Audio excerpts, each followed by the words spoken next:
what a special podcast we have for you.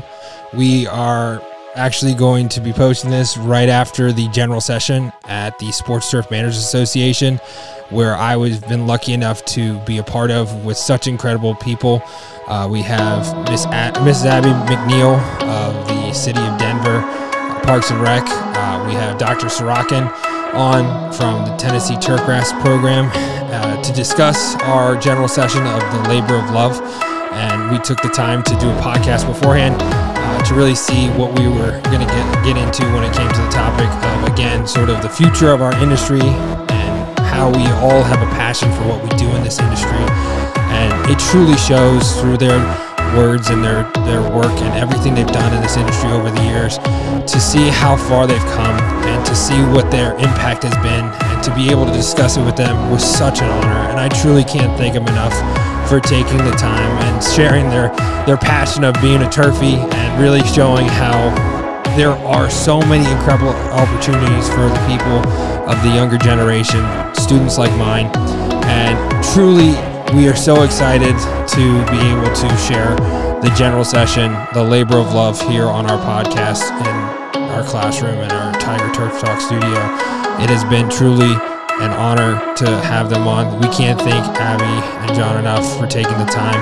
We hope you enjoyed this episode of Tiger Turf Talk.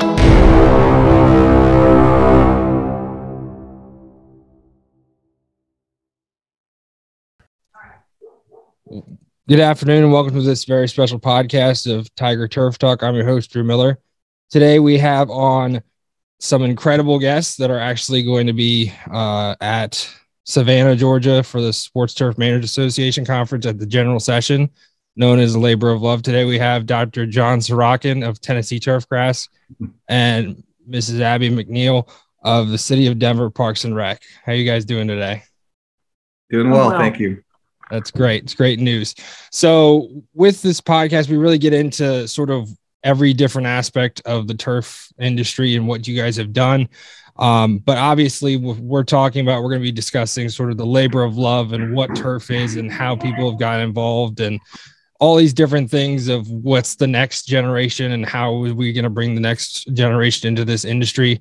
Sort of where I want to start is what brought you guys to turfgrass. You know, with all these different opportunities, there's very unique ways to get into it, whether it's by accident, whether it's on purpose, whether it was from your program, John, or different ways in through there. So I'm sort of curious how you guys got into it, you know, and what that story was like.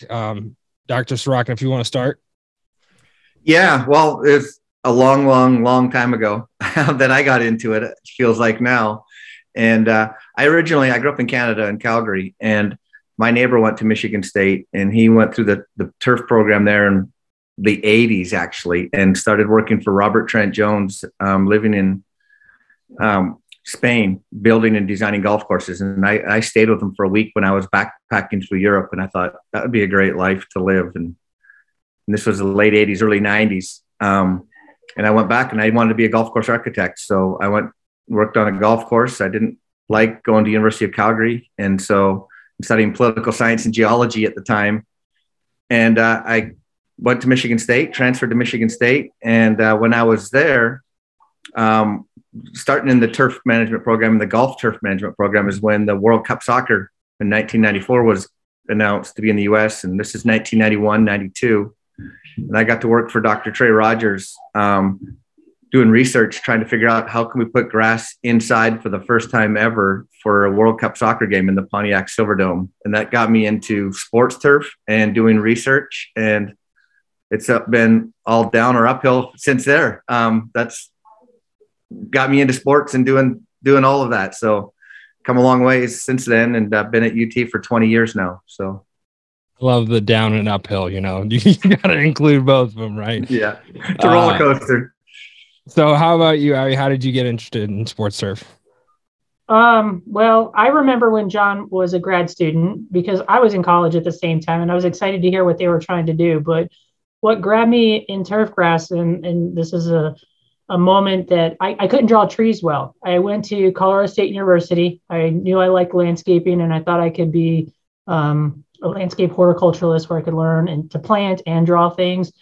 My first landscape design class, freshman year, first semester, all that jazz, I got told by the professor that wrote the book and knows how to draw trees really well that I can't draw trees really well. And so here I am thinking that, I'm a pretty good drawer and all that, get told no. So I just shift concentrations and stay in the landscape horticulture and looked at my other two options underneath that, and it was turfgrass. I was like, all right, I'm game. And then kind of got into it with Dr. Koski, and it was the same time. It was the early 90s, going through everything, heard the stuff that was happening with the World Cup, was super interested. I probably still have some articles that John was a part of with Dr. Rogers, which is dating us. You got some old timers now on this show. But yeah, I mean, even then it kind of just stuck. I mean, I don't have a good story other than I couldn't draw trees, so I went to turf. I mean, hey, that sounds impressive. However brought you here, right? Yep. With that, again, I've seen a few presentations at STMA over the years. This is back when I was a student. What you do is beyond incredible because of how large and how much you cover. And Dr. Sorochan, with your classes and all that you've done to impact this industry, could you guys sort of discuss, again, sort of the labor of love and actually how it truly is something that you have to be passionate about in order to be successful and really enjoy it with your career and make it your career the way you guys have over the past 20 years, you guys were saying. Abby, if you want to start. Yeah, I mean, to me, turfgrass grabbed me just as much as I jumped into it. I look at some of the opportunities and challenges that I know I've overcome or been a part of. It's what made me who I am today, but it is what drove my passion out more. Really being told, you can't make that happen. Like Dr. Sorochan said, of let's grow grass indoors, and everybody's like, no. They probably still would tell you no, but look at what we're doing. The first time I was responsible for a stadium and I got a chance to host a wedding, a soccer game, and a concert in under 36 hours and pull it off and still have grass living, let alone myself standing up, was overcoming. So it's the passion that drove me through all that. So to me, it keeps building and finding ways to never say no to something, looking at ways of, yes, we can get it done. We will find a way, we'll forge a path. That just brings even more out to me. So I think sometimes the harder the challenge, the more driven I am. I think a lot of SportsTurf managers are that way. I used to call us, we're elfin magic. Stuff happens overnight and nobody knows how it happens. All of a sudden you got a football field, right? Or all of a sudden this happens. And they just don't always understand what we do. Yet we count every blade of grass, and that's important to us. I remember early in my career, and I'll pass this to John here in a sec, I was really, very anal about making sure the height of cut was right. And I was down on the ground trying to measure it right. And I probably looked, just geeky out with a ruler and trying to get it all right. I look back on that and I was like, what the heck was I thinking? It's just grass. Just mow it. It's what they want. Nobody's going to come and see that it's right at this, 2 inches or whatever it was. So yeah, to me, that's what it is. It's just the fun of it. And the science, the ever evolving of you put one thing in, you get something out, and why one thing changes something else. So to me, it's the change, it's the challenge. That's what drives me to keep wanting to do it. I think the real simple answer is, and short answer is, I'm a turfie.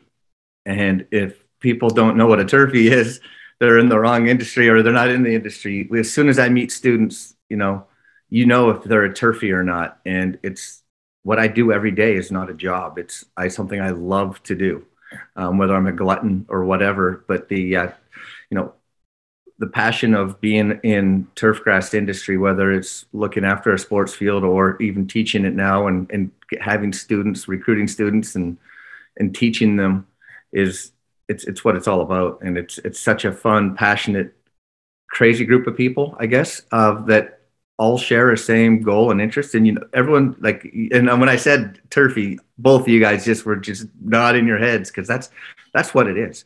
And I can see students early on knowing that they're going to be in the industry 5, 10, 15, 20 years from now, because that's what they are. They live it, and they've got other friends that are undergrads in different disciplines, and maybe doing something that's going to be a 8 to 5 job or 9 to 5 job 5 days a week and making a lot more money, even knowing that that's not what their passion is. They want to be either a golf course superintendent or a sports field manager, and that's what the passion is. I think it's pretty easy that way to say that about the industry. I give my student evaluations in my intro to turf class, and I always love some of the comments that come back is, there's more to the world than turf grass sometimes. I get a response from students, or they just say he's very passionate about what he's teaching. And I think that's, as I feel older and I've been in it seasoned, it's, I can still carry that torch and still have that same passion. It shows me that it's not a job. It's definitely something I love to do.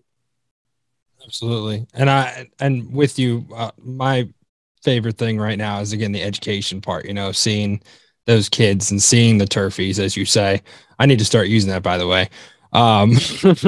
But being able to see, again, that passion sort of come out of them, especially with my kids being so young, being in high school, it's just sort of like, it's sort of a different way, because I remember in college seeing the guys that I went to school with and what they did and how they're golf course superintendents now and whatnot. But for a teenager to figure it out and really put 110%, it means everything to me in the world. So it's definitely rewarding in that aspect. So again, one of the biggest things that I think golf course superintendents and, again, sports turf managers, even landscape managers, we are in a time frame where we're sort of in need, again, of skilled labor, that next generation, that next turfy, how do you guys sort of see that coming to fruition and finding those people and those turfies that are, again, across the country, and they don't even know that they are because they haven't been afforded the opportunity to know that this is a career, what do you think is going to be the best way of sort of finding those next sports turf manager, the next generation of turfgrass manager? And how do you think we can sort of bring that to the forefront of, again, our industry?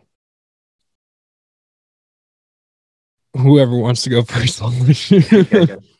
I can go, and I think you hit it on the head when you talked about getting to the students early. When you talk about at high school and seeing that passion early, we've done pre-COVID. We would have what we call a STEM day, a turfgrass STEM day, and we'd bring high school kids, and they'd be from freshmen through seniors to university and to our research center, and we'd show them how both sports turf and golf turf management, and how you can apply science, technology, engineering, and math, or STEAM, if you want to include agriculture in there. Whether it's measuring the surface area of a putting green to how much percent area volume of sand are you going to need to put when you top dress, and gallons of paint, or measuring it. And we do our testing devices where we drop the Clegg hammer or something on a sports field, or drop soccer ball, or launch soccer balls. And we've done that, and we've had high school students, and we've gotten them early, and you identify those turfies. There might be 30 kids that come, and one of them is that turfie that's in there. But, we've done it. As many as 7 high schools in 1 year came and did it. And we've gotten, 5 to 9 students that way, just from that 1 year into our program. So it takes a lot more effort from our end to try to recruit that way. I think there's got to be other ways of getting people interested in the industry. And, one of it is increasing the value and the professionalism of the industry, and the importance of it, for sure. You go to English Premier League soccer games, for instance, and you go and you look at halftime, and the staff are out there filling divots now at halftime, but they're dressed in suits during the game. It's just that level of professionalism that they're bringing. And I think if we can emphasize that this is a profession, that's and there's a career that can be done in it, we need to also let the cities and parks and municipalities and school systems know that, you got to pay for educated people to do this work as well. Couldn't agree with you more on that. I will say, though, it's very hard to do the work in a suit. That would be very difficult. It is. It is. But that's not the hard work, right? No, absolutely. It's that halftime presenting yourself, all right, showing guys, your visibility, I'm here. showing that you're professional. Yeah, exactly. Yeah. For sure. And the fact, again, like you say, you get one kid out of those 35. I mean, I have over 200 students in my program, and if we get 6 in one class, like one senior level class, that's huge, because, again, that's a dent that wasn't there before, or kids that wouldn't have joined the industry and wouldn't have had, again, a huge impact. I had a student, she is at Virginia Tech right now. She just finished this past summer working for the Steelers, and she's making moves to, again, try and gain sort of traction in the NFL and become a NFL head groundskeeper one day. So things like that, again, we don't really see that often. Right. And being able to have those two kids, again, take that sort of further on and further our industry in the future, is huge. So Definitely. What are your thoughts, Abby, on again, finding that next generation? Yeah. What was interesting is 2 days ago, I got a email notification of from my daughter's 8th grade class that they were doing a exposure, like a STEM exposure to a career. And it was transportation and construction. And it's exactly, I was like, why aren't we doing one for turf? Exactly what John just said. And it's like, if we don't put it out there that it's there, they're not going to know it. And I understand that's a lot of work on our part, but our industry is only as good as the next group behind us. And so we have to find a way to really drill it down and show that it's useful. My kids definitely know it's useful. I mean, when they were dealing with geometry, I was like, I use it every day, and I was proving the point that I use it every day. And I may not be able to do the new math, but I know the math I need to do my job, right? Anybody who's a parent knows the new math, or you might know it through being in high school, or calculus is not math, people. Let me tell you that right now. No, I know my math, and that's what I know, and I get my answer. I think, just we've got to let people know it's there, and that go grab them, and you can't make a turfie, but go grab them and try to show them what they could do if they were in here. And if they dip their toe in the water with the right organization or the right experience, it's going to take them places. So, I mean, it's a lot of hours, but I think at the end of the day, we have a lot of fun doing our job too. So it's just knowing that it's there.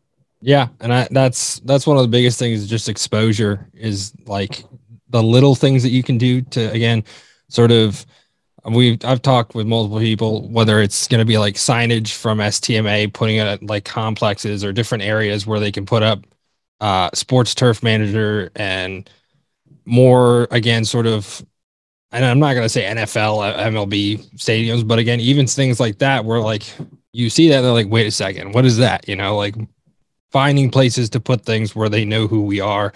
And like Dr. Sorochan said about professionalism, and again, sort of showcasing those people. I know Grounds Managers Association did this week where they highlighted all of these different industry professionals on Twitter and different social media platforms.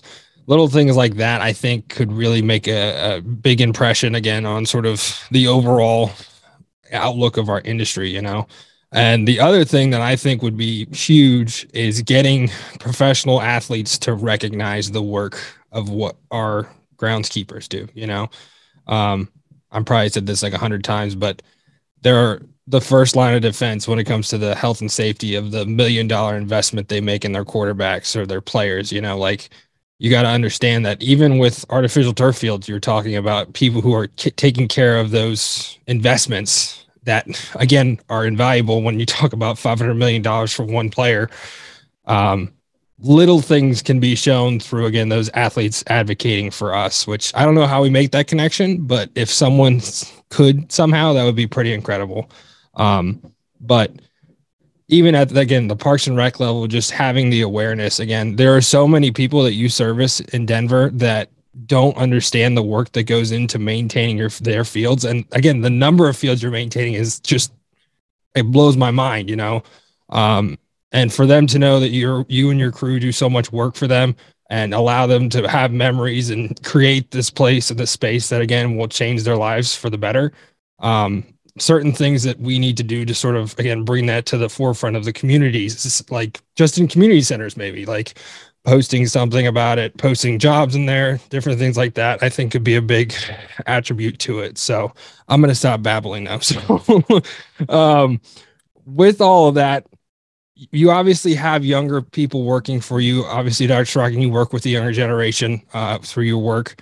What are some of the biggest challenges you face when it comes to that next generation of sports turf manager that are on staff, and how do you sort of ensure that you get quality work while sort of, again, bringing their attention to the opportunity of a career in the industry?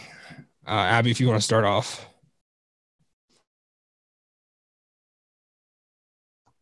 I didn't have my thoughts together. Can you repeat the question? Absolutely. Sort of the aspect of, again, the younger generations who are working for you now, who are on staff. What are some of the challenges you face with, again, making sure that it's quality work that they're doing while, again, gaining sort of an interest of being that next generation of the industry?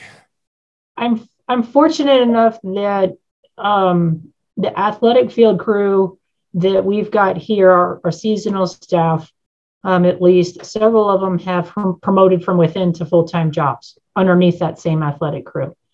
And then we have a returning core of about 6 guys that just like making a difference in their backyard. The one gentleman who's now up to a crew supervisor, this is his second step of a full-time job.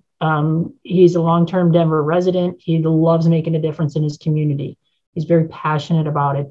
And I've brought him to SFMA once, and he was just blown away at all these people that have the same passion as him. So just exposure to it and getting him there. I thought I was going to lose him in the welcome reception just because he's like, oh my God, all these people are turfies, right? And he's like, I'm around other like people. What do I do? I mean, he was just like definitely out of his element, but embracing it all.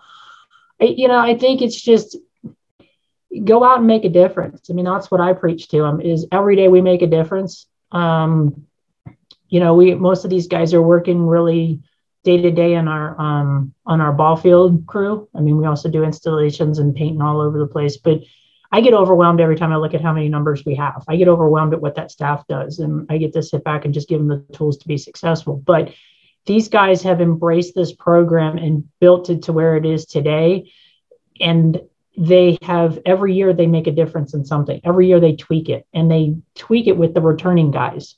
And so it's self-evolving in how they're developing it within themselves. And then they teach the new guys, and then those guys become that next group. And our returning group continues to be very solid at 6 to 7 returning on the seasonal staff, which makes our program, which and then makes the fields better. I mean, it's just that investment turning around. They have a lot of fun together.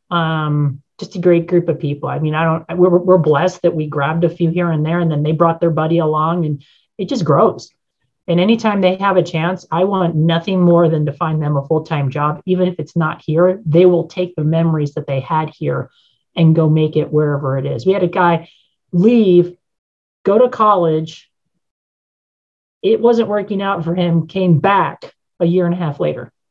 This is the job he wanted. It's a seasonal job. It's 9.5, 10 months a year is what I can guarantee him. He didn't want to go get a full-time job somewhere else because he wants to come back here. And I was like, well, it's your life decision, but he likes what he's doing. So it's just investing in them as they're giving it back to me in our program. That's the biggest thing for me.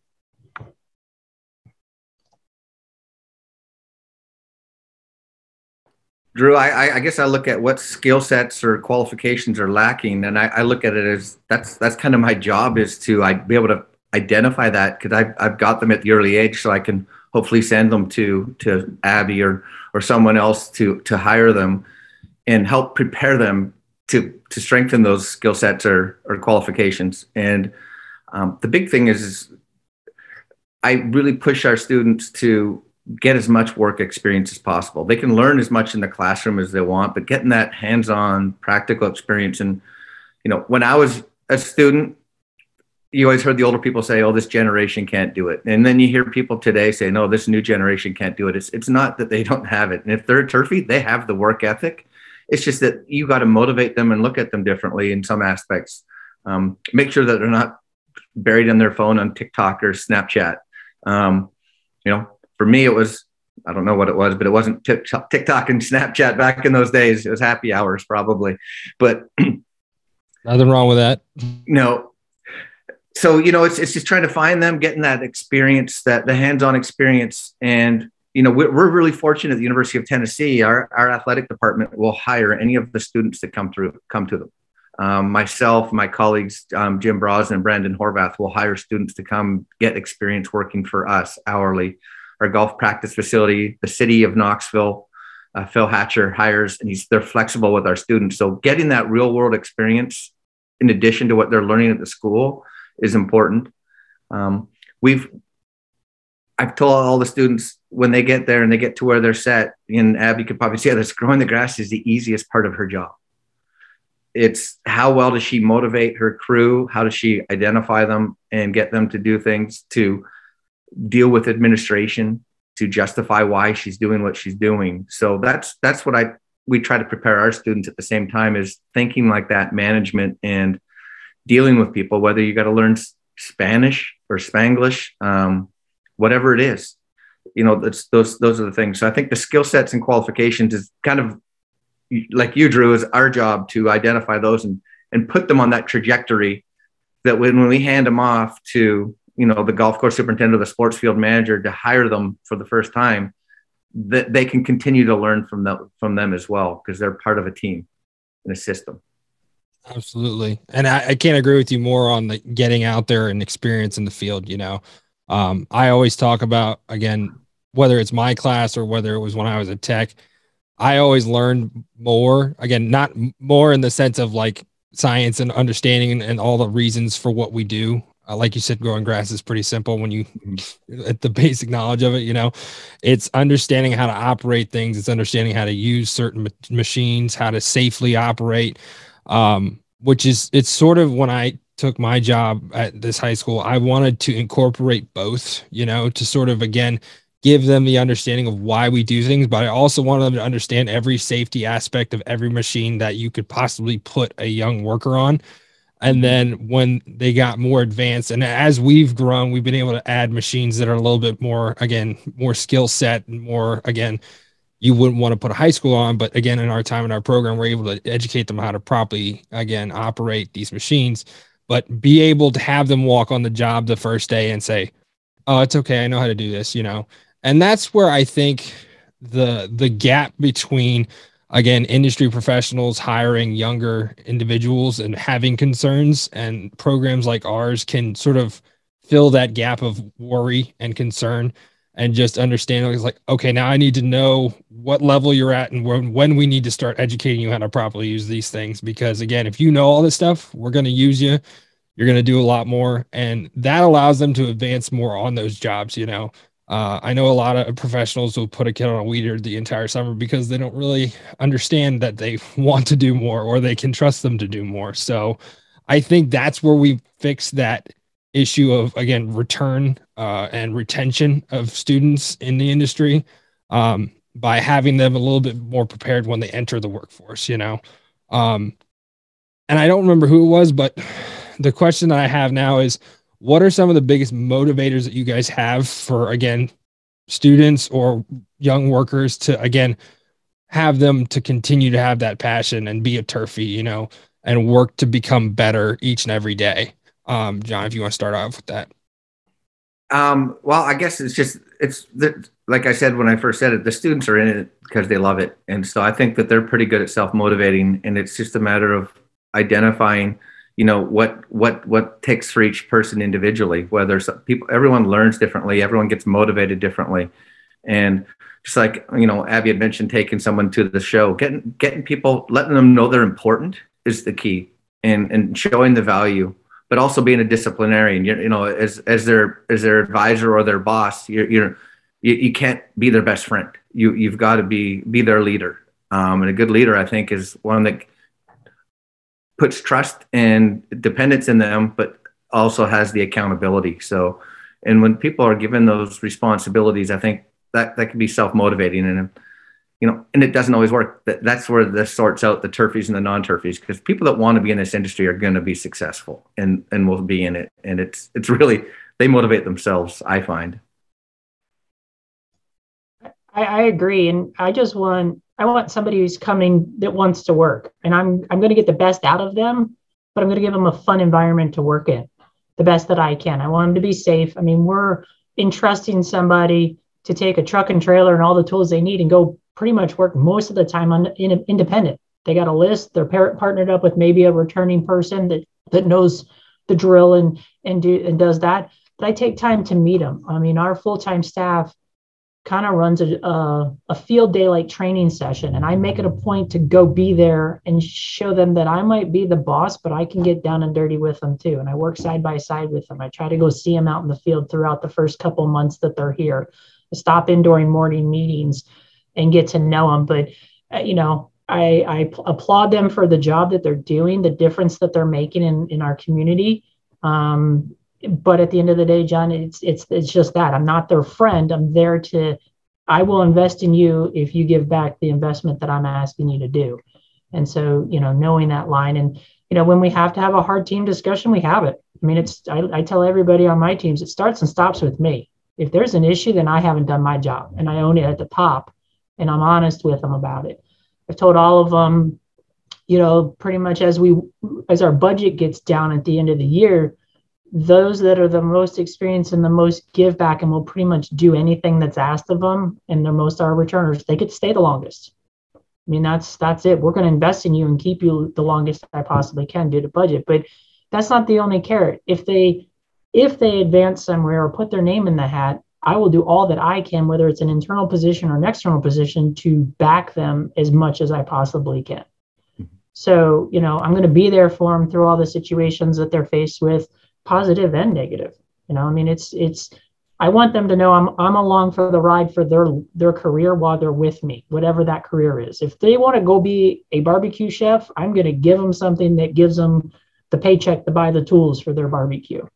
That's the way I look at it. It goes back to what you asked. It's find your passion. I'm going to be along to help support whatever their passion is as best as I can while they're with me. Right. You're not asking them to do something you haven't already done before or wouldn't still do, right? Yes, and I keep doing a lot of that stuff it's more just as a change of pace. Yeah. I mean, or for your own sanity. There's nothing like getting on a mower and just putting the headphones on and just focusing. Yeah, go spin a ball field, go walk and pick trash. I mean, there isn't anything that I wouldn't do to take that mental break from some of the stuff that we're faced with in our office space. But just trying to be available to all my team, to whatever I can do to help them. And I make that very clear throughout the year while they're with us. And I honestly think that that was for what was for me, was the fact that my mentors and my bosses led by example.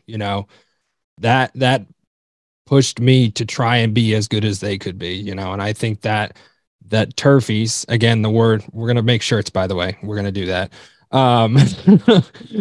That is what motivates the most out of your workers and your students and your kids. It's something, again, of okay, I want to be able to, again, say that I did as much as they did. I want to say that I can do what they do because they taught me through their own practices and their own work. That's going to make the biggest difference.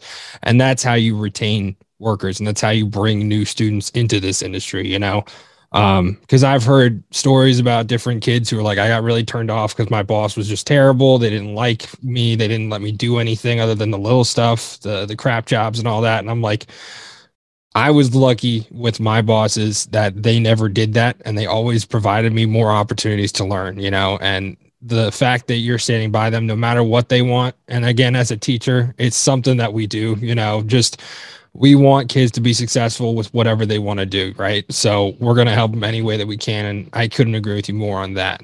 And to sort of go along with that, and we sort of talked about this a little bit, but do you think that there's really anything that we can bring to the table that will bring more, sort of attract more and recruit more people into the industry as a whole? This is one of the questions from the lot. So, I'm not really sure what more other than what we sort of discussed, but is there anything else that you guys can think of that, again, would sort of make our industry more of an attractive piece? I know the big one in my classroom is the job outside and something different than the 9-to-5 job. But I think the professionalism aspect, I couldn't agree more on that. Was there anything else that we could really bring in that would, again, make it more potential for more workers to join our industry? I think, one of it is pay, obviously, because, you can work hard and do a lot of things, but you got to be rewarded in some aspect. And, there's a part to it. We've kind of capitalized on a crisis with COVID, at least on the golf industry side. There's a shortage of people, but golf is booming. And my students graduating, that are in the golf side are getting great jobs and great pay. It's not as great on the sports field side, and we need to get the sports field side up. And I think we've got to find a way to validate, publicize the importance of sports field managers and people in the sports field industry. Because when you talked about earlier, and it's the professional athletes, I think it's more equally important. I won't say more because I represent the NFL Players Association, but it's equally important the children, K through 12 children playing sports, and they're on fields that are being used sun up to sundown. They may not have the insurance or they definitely don't have the trainers and doctors to treat them if they get injured. So the accessibility that professional athletes do. So I think emphasizing the value and the importance of a sports field manager from the city park and rec to the professional level is vital. And whatever avenues we need to go through to get that's what we need to be doing. Our challenge is I think the next 5-10 year plan is how do we promote and increase the visibility of the sports field managers so that the cities in their budgets actually put a real budget in, or the school systems put a real budget in to the money would pay for itself. I've worked with city municipalities that wanted to hire someone at a really low hourly rate to look after 30 fields in an expensive city system. And criteria was a high school education and able to lift 50 pounds. Well, if they hired an educated turf person from our program, they would save them so much money off their budgets and what they're doing wrong on their sports field management that it pays off in the long run anyways. But we've got to get that message out there. That's what I think. I agree with you, John. I mean, our usage in our spaces, whether it was our park system or our trails, just exponentially went out of the roof. I mean, open spaces is where what COVID told us we could be okay in, and everybody wanted to be outdoors. I mean, Colorado, naturally, everybody's outdoors all the time. I mean, it's 20 degrees outside and snow and sunny. People are outside. I mean, that's just what it is. But I think some of the, fun messaging that STMA did that we'll be here when you're ready to come back, I think that is a good marketing tool that we need to get out even further. And I can't remember, it was a snippet video kind of thing that they put together and it was promotional, but we need to promote that, whether it's at the school district level that handled all of the changes in the sports schedules. And now all of a sudden you're playing later in the year, but your field isn't ready. I mean, your football season got pushed a month and a half or whatever, or, but those fields were playable because they had a SportsTurf manager. We fluctuated with our season schedule as rec sports up, participation was allowed to happen, then couldn't happen. What was the city letting to happen and the risk involved, whether it was youth sports or adult sports coming back on play. And we're going to stair step it. Instead of playing 4 fields, we're going to play 2 and we're going to keep them apart. I mean, our rec team did a great job trying to give people outlets. And then we were a part of that. Early on in COVID in 2020, the biggest thing I learned is I had to justify why I was keeping people here. When everybody got sent off and layoffs were happening, I did all I could to keep my core staff here. And I actually flipped it. I said, let's take this opportunity while we're figuring this pandemic out and let's do good. And we went and touched 2/3 of our fields that we never would have gotten to and made improvements and improved safe spaces. And so I was using all of my knowledge that I knew. I was using the literature that STMA was putting out and writing almost weekly justifications to keep 10 seasonals here. Yet at the drop of the hat, we were ready to go set up a shelter for a rec center. I had 10 people I could shift off of that field because that was a higher priority for the city services. So I tried to spin it to keep people for the good of everything, for the good of what the city was trying to do to support its citizens, but improved outdoor spaces for everybody. I think we have to try to capture all of those stories that all of us have learned from the last year and a half, 2 years, and keep marketing it and getting it out there. And that, we are a part of our system. If they don't see the good that our turf managers did in the last year and a half, then they missed the mark of what we did on behalf of, our citizens wherever we were at to support what we provided them. So, especially in your space, when you talk about golf, like Dr. Sorochan was, everybody went golfing because it was one of the only things you could do. Your space was one of the only spaces you could actually go out and be outside, and not be stuck in a room, So yeah, I couldn't agree with you more on that. One thing that I've heard through the grapevine, there's a lot of people not in our industry that are starting to figure out that we are necessities to be successful. And one, I think, is minor league baseball. They're recognizing that a lot of the people that are being hired as assistants in all the different places, they don't have certifications or even a college degree, and they're expecting all these high standards now that the MLB is in charge of them, that I think that this is a very critical time for our industry, just making sure they're aware that yes, we need more people to be able to work on these facilities, that you're underpaying them and you're expecting them to do all this work, while again, underpaying people is not going to bring more people. So they're going to have to understand that more money needs to be put into it. And I think a lot of the minor league baseball and NFL Players Association with natural grass, there are so many different things that in this time frame, there are points to be made. And if we are able to sort of show what we do and be able to say, hey, you can't do this without us, you need to be able to understand that we should be a little bit higher on a rung. It's important to understand that SportsTurf managers are the ones that do all this work from the professional level all the way down to the Parks and Rec level.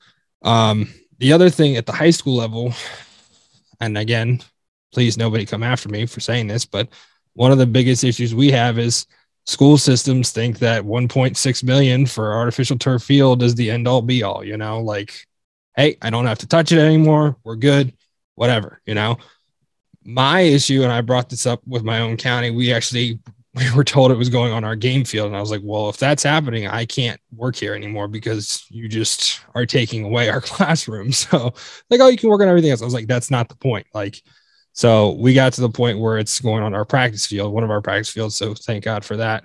But there's a way that high school systems could set up where there could be a certified sports field manager or two per county that are in charge of all the nutrient management plans for however many high schools they have. We have 14 high schools and 20 odd middle schools that, again, lower grade is a high need when it comes to high schools, but installing natural grass fields, having an assistant athletic director on the grounds to do all the painting, all the basic stuff, mowing, all that.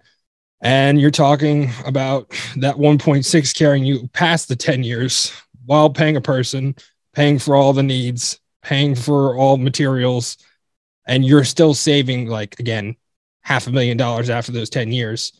That, again, with all of that, it's a model that works better. It's a model where we're bringing more people into the industry. And again, just overall, it's safer for the players, And I feel like that's probably one of our biggest, like, tooting our own horns is it's player safety, is without us, there is no safety for the players. I know the NFL Players Association is a big thing is about the natural grass versus artificial turf, surfaces. So right now I feel like there's that time frame. And again, you said since COVID hit, that's probably one of the biggest parts of what we can do to sort of bring it to the forefront, but again, I'm going to stop babbling. So. No, Drew, you're spot on. I use safety every time I justified why we were keeping people to help renovate our fields. And we do all of our in-house renovations of our fields in-house. We were touching our lower level fields. So we have A, B, and C systems. And in our C fields, we were touching them twice a month when normally we might get to them once a month. We were going in and making sure the lip was done. We were renovating them with the tools and resources we have. So we got to expose some of our seasonal staff with the bigger picture because we weren't out painting soccer fields weekly like we needed to, managing that. We could put them someplace else, teach them a new trade, see the investment. I use safety to help justify why we were doing it because we're going to take this opportunity to turn good. That's what I walked down to my team. I said, let's figure this out. Let's make a plan and go after it to see how many fields we can touch more readily, more frequently, get the rocks out of them. I mean, a lot of these fields have never been touched to the level we did since they were built, and they're 15 to 20 years old. So that to me was my moment of using safety to spin it around to make something positive out of a pandemic that was, just weighing on everybody. And now we raised the level of so many fields because we took that time to do it. And now we just sustain it. I mean, so it was the biggest positive. And the guys that were uplifted about it, they were so excited because the field conditions changed right before it and they were a part of it. So it worked twofold for me. I feel, and that's another motivator for all of it. That's just, it's awesome to see, it's the fruit of your labor. And that's why, again, we call it a labor of love, it's being able to have that moment when you're done, and I think that's the biggest thing with my kids is with our classroom, we're taking care of our fields like a facility, having the ability to show up on Friday night at a football game. Like I did that. That was me, just so you know, and they're telling their friends and all that, and being able to have that moment is really cool. So, Dr. Sorochan, I think you were talking about this a little earlier, but with generations and with different groups, especially now, we're dealing with a whole different ball game when it comes to the younger generation, especially in high school right now, who just lived through a pandemic. It's still a pandemic. Sorry, nobody come after me for that. But they're in such a state with, again, emotional stress. They've been locked in a room for a year. They're coming back for the first time. Our biggest thing in high school, everyone's saying the freshman students are seventh graders. They haven't been in the classroom for 2 years. So they're seventh graders coming into your classroom. So you need to understand that. So what have you seen and what have been sort of the expectations for both of you when it comes to the next generation and being able to adapt to what their needs are and expectations are when it comes to, again, I mean, this generation is labeled as the one that doesn't want to work and wants all the money. Doesn't matter what it is, sort of give me whatever I can get to get money, sort of generation. Even though I don't see that with my kids, but that's what the label is from what I've talked to people and people expect. So how has it changed over the years and how do you see sort of combating those issues? Well, it comes to me being able to change as well, and adapt to the different needs of people. So I got to recognize it. And yeah, we come from what we might call a group that lives to work. But if you look at the European model, it's like they work to live, and that's what maybe this generation is doing. They value their free time and their extra time, and how do we adapt to that and work with that? And some of that is, I know some golf courses have split crews where they work 5 on, 5 off, 5 days on, 5 days off, but they're working 10 hours a day. So they're getting 50 hours in on those 5 days. And there's one day that there may be overlapping. So then because people value that time off and they got 5 days off instead of a 2-day weekend or something like that. And it's, you have to be able to have the staff, the crew to do that. And that might be hourly laborers, but they can do that and they can have those time off, or even assistant superintendents giving them, or assistant grounds managers.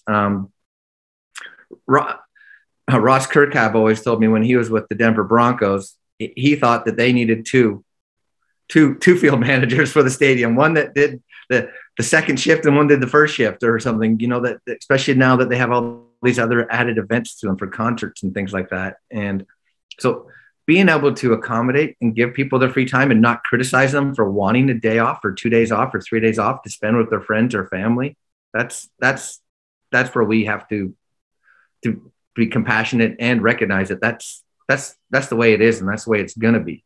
And it shouldn't be burn yourself out, because a lot of people I know, again, getting back to this mantra of the turfy, they will work and work and work until they don't, but at the same time, don't burn them out. So I think it's just being able to see that and be cognitive of it.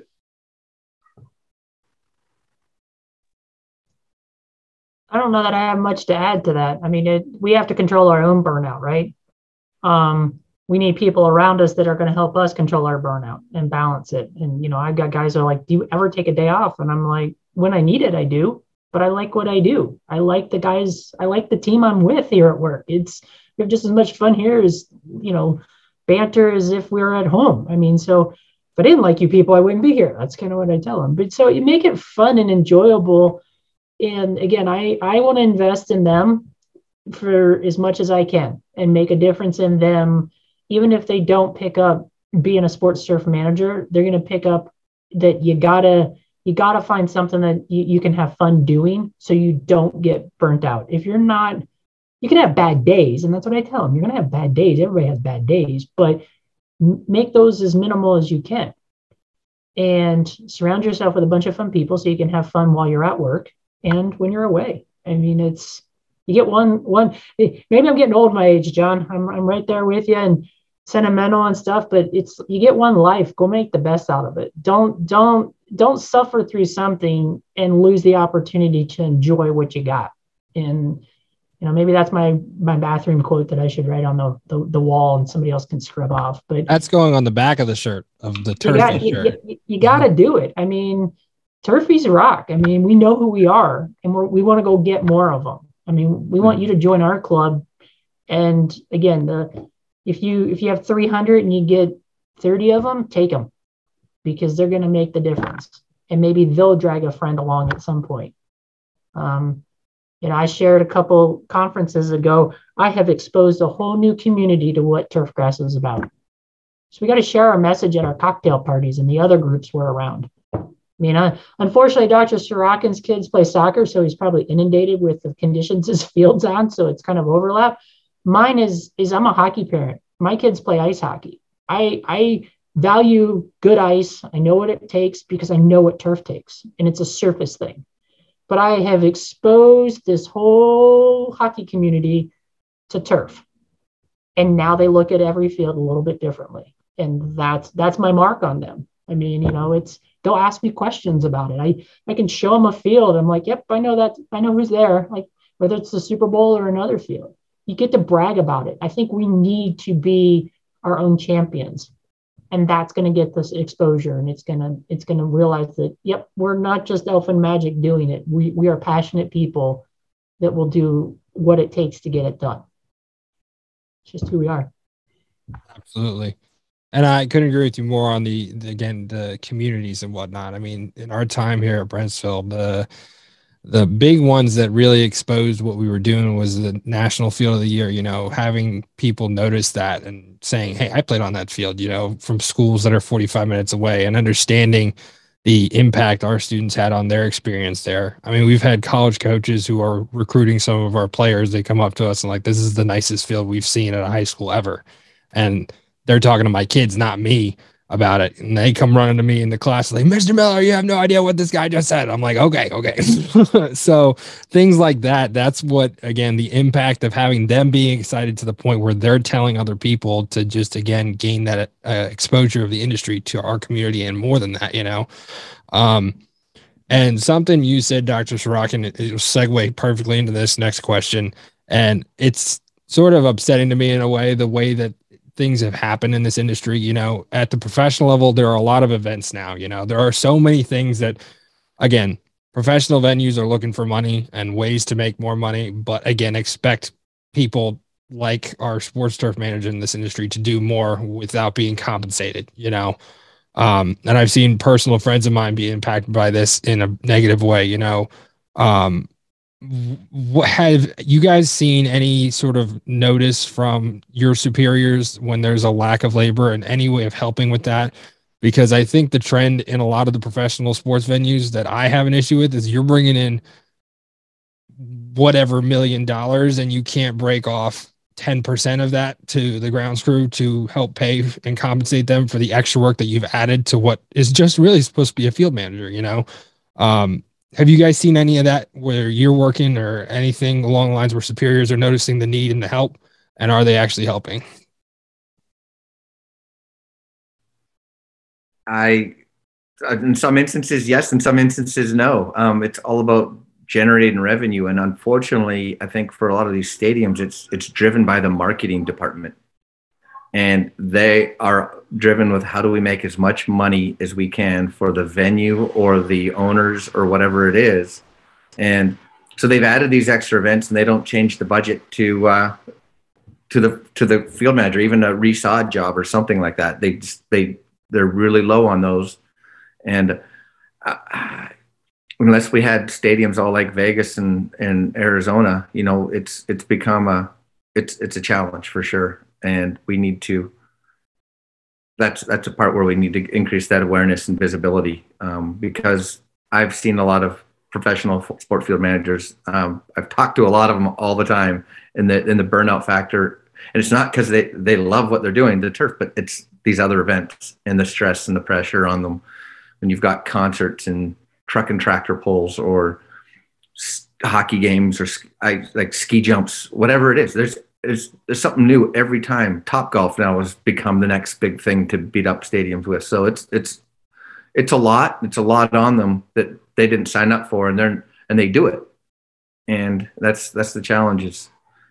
It's tough, but I don't see anything good in the near future coming from that, unfortunately. I guess the biggest thing that I can say is myself and my operations supervisor on my athletic team got to shine when Denver got the All-Star game at the 11th hour. Basically, we had 6 weeks to plan something that was supposed to take like 2 years, I guess. And we dove in, and they were taking over places. MLB came in and wanted this, that, and the other. And then they started talking about logo painting. And I'm like, I looked at the guy, and we've done it. I was like, you just tell me when and where. And so we actually got to showcase some of our skill set.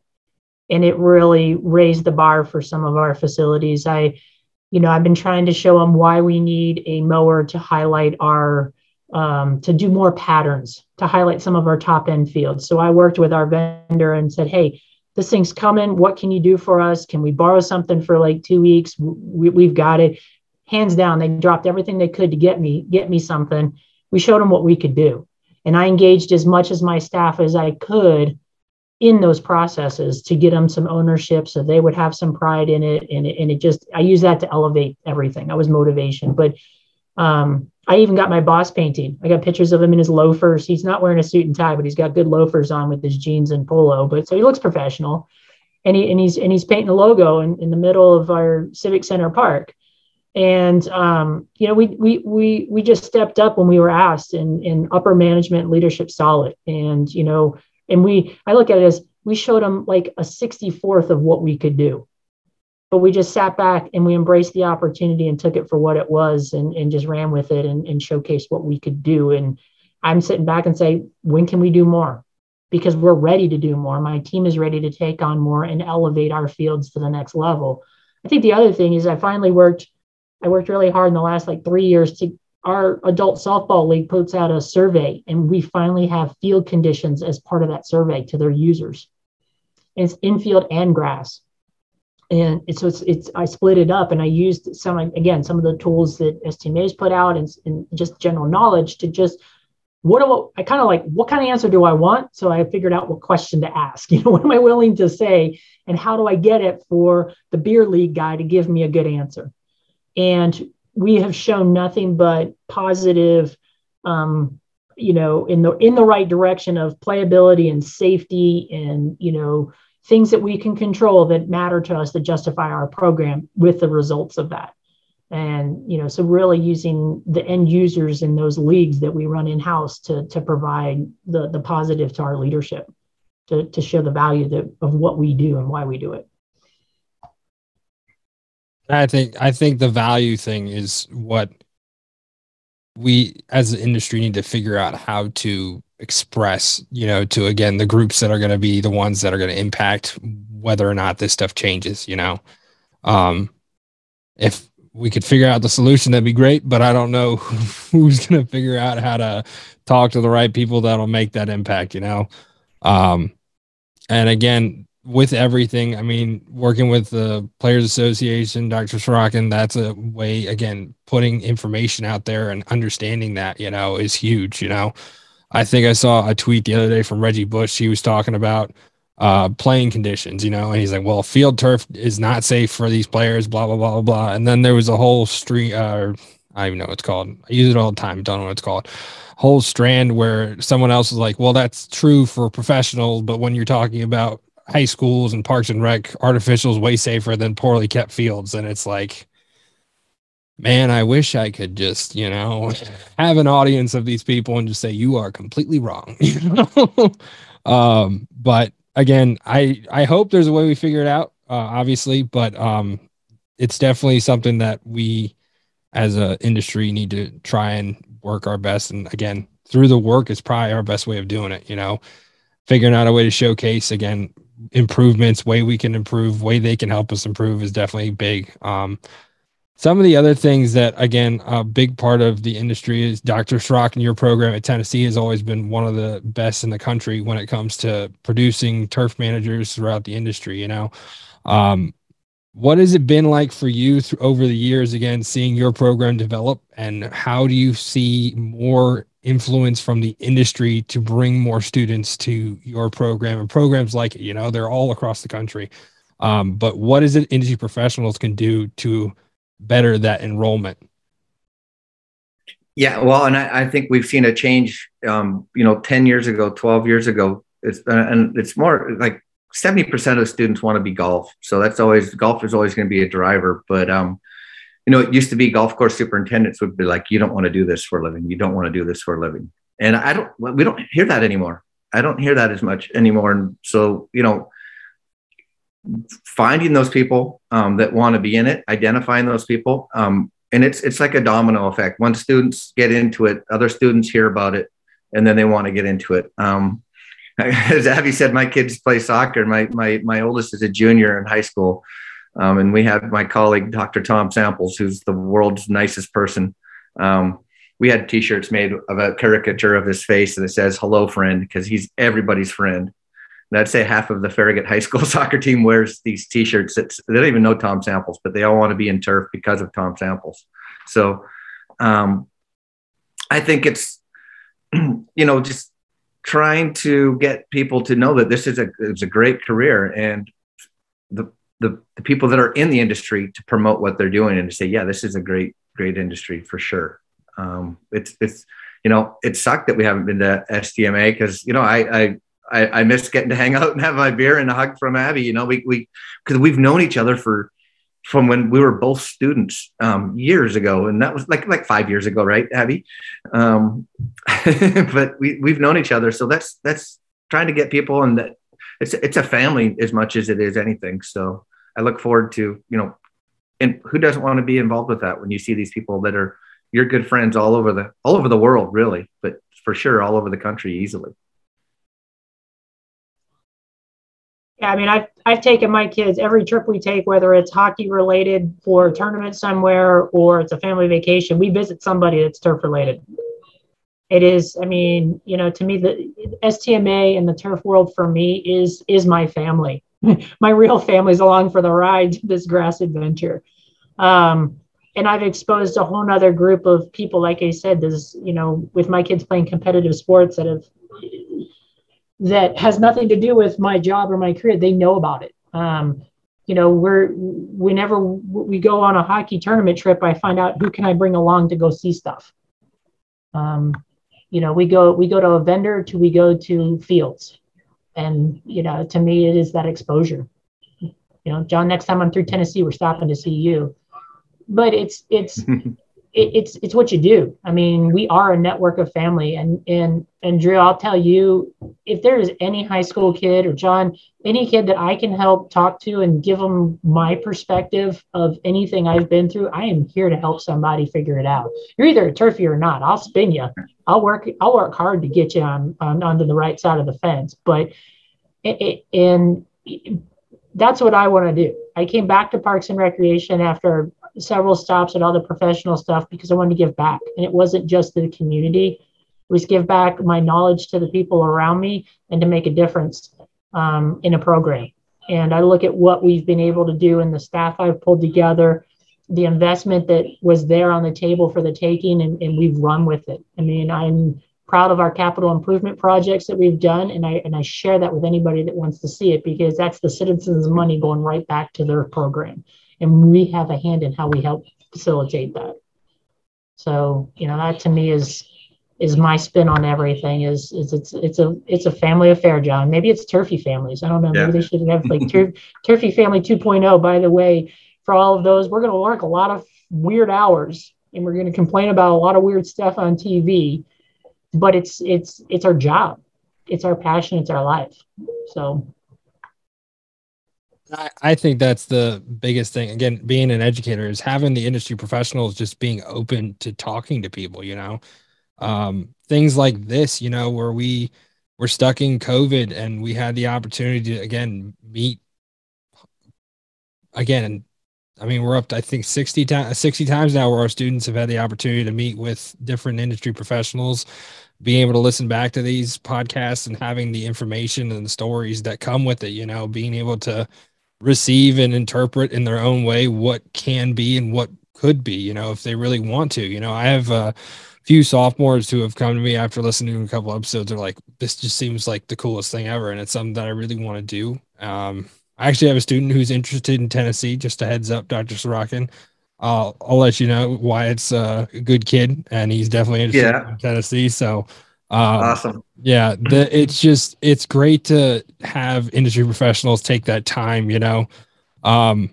We talked about Julie before. Hers was Nicole Sherry. We had a field trip. That's sort of how all this came up. It was like the second week of COVID, and everything was shut down. And I messaged her. I was like, hey, maybe we could do like a field trip of Camden Yards, virtually. And I think that's the biggest impact that any sports turf golf course manager can have right now is you don't actually have to leave your facility to make it more aware in your community, whether it's programs like mine or if it's a biology class, just giving them the opportunity to see the career of what a sports turf manager does and how these different scientific aspects go into it, and I think that'll be the real big change of bringing in the new generation, and bring more people to enroll in your programs, Dr. Sorochan. Which again, with all of that, it's sort of important how we educate in a sense as high school teachers, as industry professionals when we have young workers. Is there anything that you guys do that sort of changes based on the different types of kids or different types of young individuals you work with, whether that's in the classroom or on the research center, Dr. Sorochan, or in your work? Sorry, my dog's going crazy. But what is it for you that you sort of adapt to when it comes to the students you're working with? Well, we recruit like our athletic department does. When you said you've got a student that is interested, maybe come to Tennessee, I can't wait for them to come visit and bring their parents. And, our athletic department, like I said, will hire any of the students, like if they want to work on the golf facility or at the sports fields, or we hire them. But they open their facilities to us as well. So there's nothing better than taking a student to show them all the research we're doing. And I think we really emphasize, because we do a lot of research, a lot at UT, like a lot of universities, but the students are going to get that in the classroom. What's the latest in the research? So they're getting it, quote unquote, from the horse's mouth, maybe. What's some of the latest stuff, to taking them. And there's nothing like taking a high school kid and their mom and dad to Neyland Stadium and walking them onto the field and to the locker rooms and to the football practice facility and the baseball stadium and into the locker rooms. And we got open reign to do all that. And it's like, they're like a football or a baseball or a, softball recruit, and they're getting that same treatment. And I think that's something that we want to say is we care about you, and we're going to care about your future. And it's also getting to the parents and telling them, the nice thing about coming into this program is we want them to be successful, because they're a reflection of our university, just like they're a reflection of you as their parents. And we're going to make sure that they do what they need to do to be in good hands and be successful people. So that's our goal. And that's what we do. And we're pretty passionate about it along those ways. So it's good. And I think we a big thing is, also, more women in turf. I mean, you just mentioned there's some of the best, easily the best sports field managers out there. And, but just Colorado alone with Christy, Son, and Abby, and there's just so many. I could go on. Sarah, I don't know how you guys do what you do out there. With all the snow and everything, it's incredible. Like all that you do and the level and it's just amazing. Sorry to interrupt. Yeah, no, but it's just, I mean, they're underrepresented in our industry, but it's easy to see. We got a turfy right here with Abby that shows so we got to look at a lot of the trying to get minorities in there. I've got a UT football player. He's a defensive lineman from Huntsville, Alabama. And he didn't know that there's a career in turf. And now he's a 6'2", 300 and well plus athlete, but he just loves it. He's a big teddy bear about it, but he's like, this is really an opportunity for me to be in this industry. So it's really cool to try to get that. And, have that vision to look at, there's trying to get more people exposed to this career. Stay in the game campaign for them. There you go. There's the other one. Stay in the game. There's another tagline for you. I really think there's a lot more turfies out there and sports turf managers that will share their stories and share the opportunities and open their doors. Some of them just have to be asked or nudged to do it. I welcome anybody. I know that, I'm sure Son and Christy would welcome anybody to their facility. It's more just that it's out there, and look at the different levels of opportunity. Look at the success at the high school level that they have, or even your program. Look at the success we can have in parks and recreation. It's not all about all those fields that are on TV all the time. It's about the difference you can make and the impact you can have in that moment, whether it is a high-end setting of an all-star game, or it is a setting where you just made a difference in a kid's backyard field that he goes and plays at. It's rewarding just the same if you sell the story correctly. And that's the give back that my guys have. And we have, I think, 60 plus years combined between three of us, 3 of the 6 on the team. And, my motivation to them is you get to take what you've learned elsewhere and let's go make a difference. Let's go make an impact that'll last, that's our footprint. That's our lasting print that we're going to make in this community. We have 72 infields that need lots of love, and we're touching every single one of them. And we're making it, fast and furious, making that impact. We're reestablishing the bar to where other municipalities are coming to us saying, what are you doing? Because that's all I hear is go find out what she's doing. Go find out what Abby's doing down there. So our reputation is our results. And as soon as I get one of those, I meet and greet them, and then I just turn them over to my team and sit back. I can answer the questions of how I went and got the funding and how we spend our funding, but it's boots on the ground to boots on the ground conversations. And we're here to help everybody. I mean, I'm here to help. I found a way to make it happen, right? It goes back to what we do. We find a way to make it happen.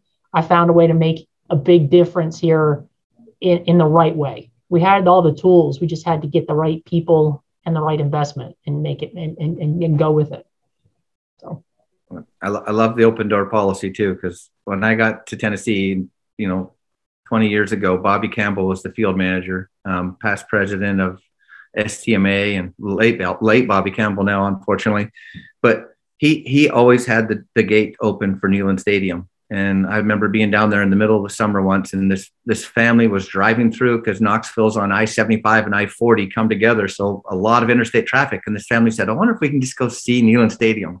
And Bobby's letting his family, let the little kid running all in the field. And he's like, you never know, that might be our next a future turf manager right there. And he sees, but the family, all of them, from the kids to the parents, see that they're working on that field in June. And the first football game's not till August. So it's not for the 7 days. They don't just work 7 days a year for 7 football games. It's getting that canvas ready year round. So he always thought that was important to be able to do, is let people see that.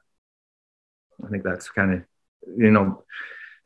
just like if I had students from Colorado call me, I would say, go see Abby, I'd have a handful of people to say, go pick them. That's when I get, especially high school kids, because I've got a group, if they want to get into the industry, you go work at this golf course or this sports field, because I know that they're going to give you a positive experience to want to be in this industry for sure. And I think that's key.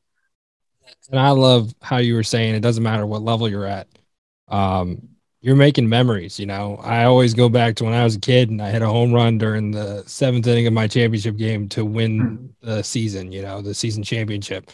Wouldn't have been possible without Ray, the guy who always took care of the fields and everything. So that's the big thing, is understanding there's so much more than just turf management in the industry. You know, this is the place where we make memories happen, because all those 9-to-5 jobs who have kids, take them to their local parks and rec, play baseball, t-ball, soccer, whatever it is. It's all results of what sports turf managers do.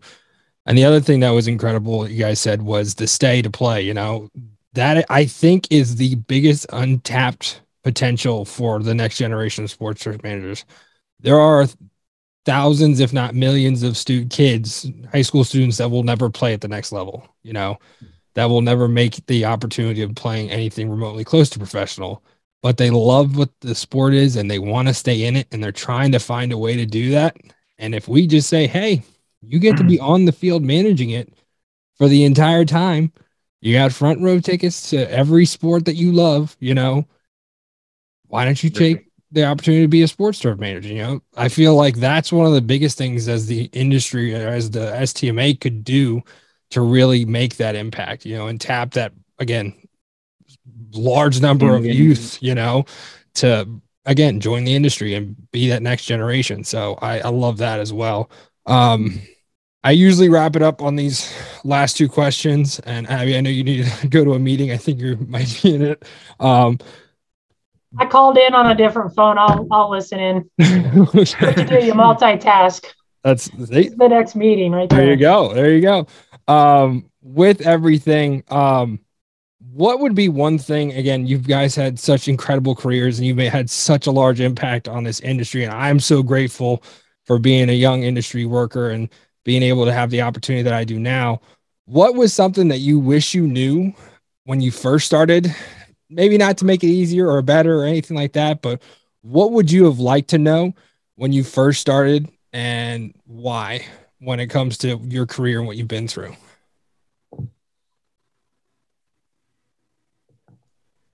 Go ahead, Abby. That's a tough question. That might make you go, what do I wish I knew? And what could I tell somebody else? To me, the biggest thing I wish two things. Have patience. Learn as much as you can along the road, you know, as you get there. Don't go for the top, because I think the people that go for the top burn out. But get yourself the opportunities to get yourself there to be successful. And your biggest competitors down the street, but they're going to be your biggest champion for you. Be willing to pick up the phone and ask for help because somebody's done it before, and then be there for that next person that needs that same answer from you down the way. So, and we're turfies. We make memories. There's your shirt. That's probably the segue to what I was, because I think I was asked to give, this was several years ago, a commencement talk for graduation at Michigan State University, my alma mater, and their 2-year turf program. And, you know, I was at Michigan State for 11 years. So a lot of people say, I wish I would have done this or that when I was in college. I'm that person that says, I probably shouldn't have done that or that while I was there. So I don't have anything like that, honestly, about my industry, except for I wish I would have had a better way to keep track of, and I would have done a better job because it predated cell phones with cameras, as many pictures and memories as I could have. You know, the thing I look back, and we actually gave my lab a big clean through, my grad students and technicians today. And we're going through stuff I had from Michigan State and when I first got to UT. And I look at some old exams I had of students from 2002. And I'm like, wow, that's a long time ago. And I really wish I knew where every one of those students was and I could talk to them every day, because I'm just so proud of, you know, just the pride you have of all of those people that have come through. And so that's, I guess, the only thing I wish I could do is have a better memory and or just would have kept better track of the students that have come through the program. That's awesome. And I love both those. The last thing, and it's a little tweak, because again, with everything that we're going to be doing at the general session, what would be your pitch, again, to someone like my student to join this industry? And what would be your, like, again, best reasoning or words of advice to someone who's very interested, but hasn't reached that peak where they're wanting to do that? So here, an example, we're going to STMA with like 5 of our students. So it's really great. And it's going to be a lot of fun. One of my students is very intrigued and wants to pursue a job before entering a degree. So he's hoping to work for Chad Price down at Carolina Green before doing a certificate or doing something online so that he can still work. But he wants to, again, see. So what would be something you would tell him to sort of say, hey, this would be the opportunity of a lifetime for you? And whoever wants to go, I can give you guys a little bit to think about that. Well, I can, because we've created advertising brochures to try to get people into the industry and things or whatever. And it's like, one of them has a nice picture of an island green with a palm tree and says, who wouldn't want a lake and a palm tree in your office? And the other one is, we show the checkerboard at UT end zone and says, you don't need 4.4 speed to get to the end zone. Turfgrass science and management, come for a career. So you're on the field, you're part of the team, you're part of the game. I think for that student going, Chad's great. Chad is one of my favorite people and one of my better friends. I do a lot, and Chad's a huge supporter of our program, and he's a great person to go work for, and it'd be a great experience to go do for sure. I've had a student that came from Cincinnati, and he wanted to get experience out of high school before he came here. So I actually helped get him a job back when Stephen Lord was with the Reds, for instance, to go while he was in high school, just to get that experience before he came, because he knew he wanted to be a SportsTurf manager. I think there's that. But the other thing is you can't take your education away from you. And if they're still young, get that experience. But, you can always lose a job or whatever. But if get that degree, and if there's the certificate, that's good. But if you continue in your education and continuing to always learn, that's why it was hard not having STMA in person last year, is because you see Abby, and she's going and always wanting to learn, and I'm always going to learn. I'm going to this meeting not just to present, but I learn from other people, and I go to learn from whether it's sports field managers. So always be learning too. So tell them not to give up. You're always going to be learning.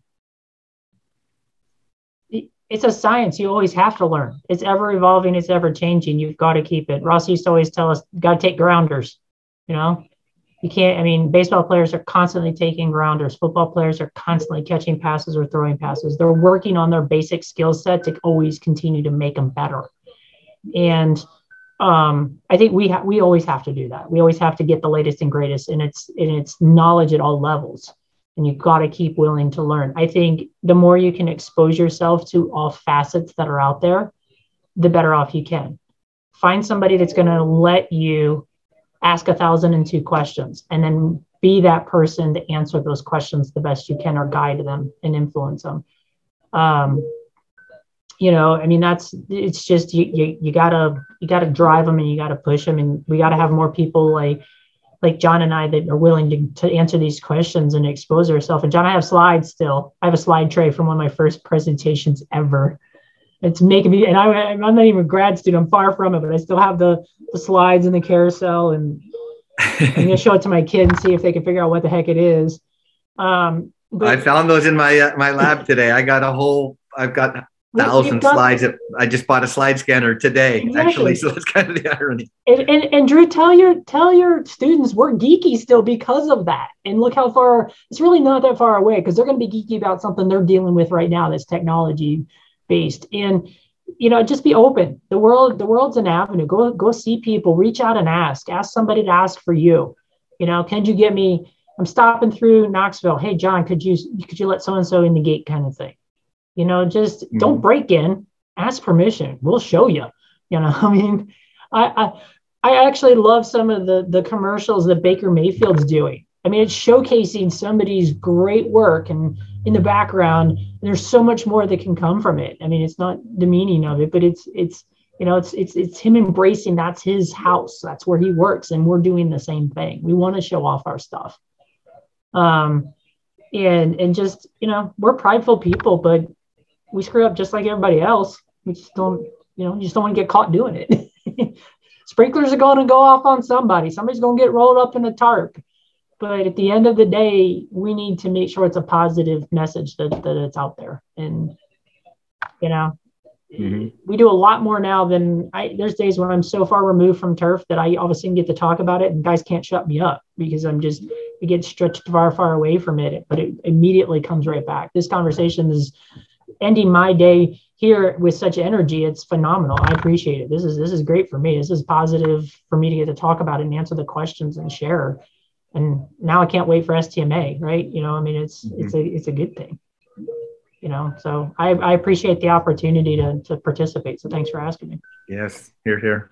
No, thank you guys for taking the time. It was awesome. I think this shows that it'll be a pretty great time for the general session. Hopefully everybody's there, you know, to see it, but I can't thank you guys enough for taking the time and being inspiration for kids that, again, our kids listen to these all the time, and it's definitely going to be great for them to hear. I'm excited for the 5 that are going. They're great kids, all interested in everything that we're doing. So it should be a lot of fun. And again, I can't thank you guys enough for taking the time. No problem. That's good. Thank you. All right. So who's making the shirts? Are we busting these out? Do I need to get on? I'll look into it. Email me shirt sizes. I'll see if I can get them before general session. You know, you guys get the pajama bottoms. I'll bring the shirts. We got this. I got it. Kristen, I don't know. I mean, I want to just a heads up. It's happening, Kristen. This is going to happen. Yeah. I mean, Tyler, we're going to call you. We need to get, we're going to need to get your stuff. We're going to make pajama bottoms professional.